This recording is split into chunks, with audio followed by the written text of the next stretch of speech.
Pikiran itu salah satu senjata paling mematikan di dunia ini. Lu bisa aja beli barang yang sebenarnya gak lu butuhin sama sekali. Tapi hanya karena faktor ingin takut tertinggal, lu akhirnya beli.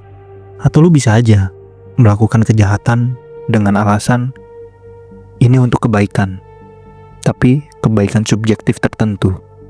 Padahal itu salah.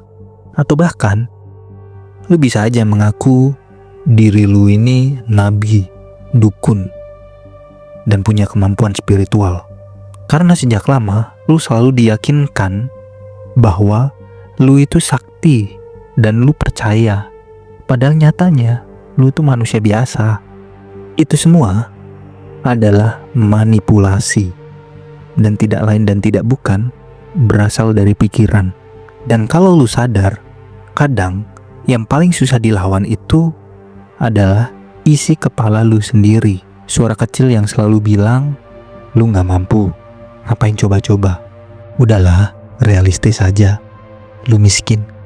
Padahal, kalau lu tahu bahwa pikiran punya kekuatan sebesar itu, harusnya lu bisa manipulasi isi kepala itu.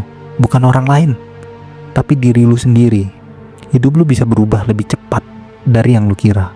Manipulasi diri itu bukan tipu-tipu. Itu teknik survival atau bertahan hidup. Kita dilahirkan buat adaptasi. Terbukti bahwa kita umat manusia itu selalu bertahan sejak ratusan ribu tahun yang lalu.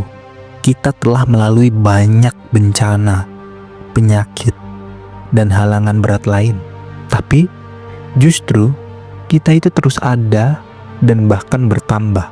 Oleh karenanya, tidak ada alasan bagi kita memiliki pola pikir yang kecil. Mulai sekarang, pertanyain ulang semua keyakinan yang lu anggap normal. Karena bisa jadi itu bukan kebenaran, tapi warisan mental dari lingkungan yang gagal dan terkutuk. Lu pernah denger teknik fake it till you make it? Itu bukan buat pencitraan, itu buat ngeriset wiring otak lu. Contohnya, kalau lu pengen jadi pribadi yang disiplin, lu mulai duluan dari rutinitas pagi. Bangun dan beresin kasur. Terlihat kecil kan? Tapi itu alarm ke otak bahwa gua orang yang mau bertanggung jawab. Lakuin hal kecil yang menunjukkan siapa versi diri lu yang lu mau jadiin kenyataan. Lu gak bisa tunggu semangat itu datang. Lu harus memalsukannya dulu sampai lu terbiasa dan tanpa sadar menjadi bagian diri lu sendiri. Seperti halnya orang yang sudah terbiasa melakukan kejahatan. Di awal, kita yakin mungkin saja mereka menghadapi pergejolakan batin. Tapi karena semakin lama semakin terbiasa, itu sudah menjadi bagian dari dirinya. Trik lainnya, gunakan skenario darurat. Setiap kali kepikiran lu pengen males, tanya aja, kalau hari ini terakhir hidup gue, masih mau leha-leha kayak gini atau enggak ya?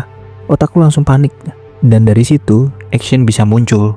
Atau teknik mirror speak, tatap cermin yang ada di rumah lu atau kosan lu atau kamar lu dan bilang kalimat brutal ke diri lu, kalau lu terus kayak gini 5 tahun ke depan lu akan lebih nyesel daripada sekarang, karena lu gak akan punya apa-apa dan gak akan mencapai apa-apa.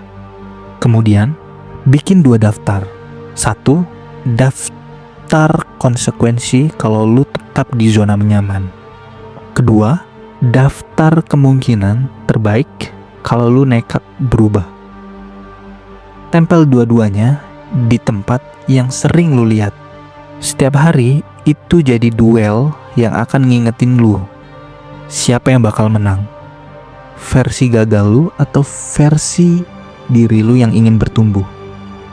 Ganti juga inner dialogue lu, bukan lagi gue capek, tapi gue belum mau mati.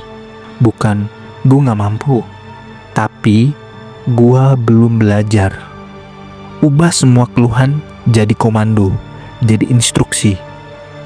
Karena lidah lu bisa jadi pemimpin bagi seluruh hidup lu. Tapi kalau dia terus bicara sebagai korban, ya lu akan terus hidup sebagai korban. Lu bisa aja pakai metode stacking pain. Bayangin skenario terburuk yang bakal kejadian kalau lu tetap stagnan. Rasa malu, diremehkan, gagal nikahin pasangan, nggak bisa bantu orang tua, hidup dalam hutang.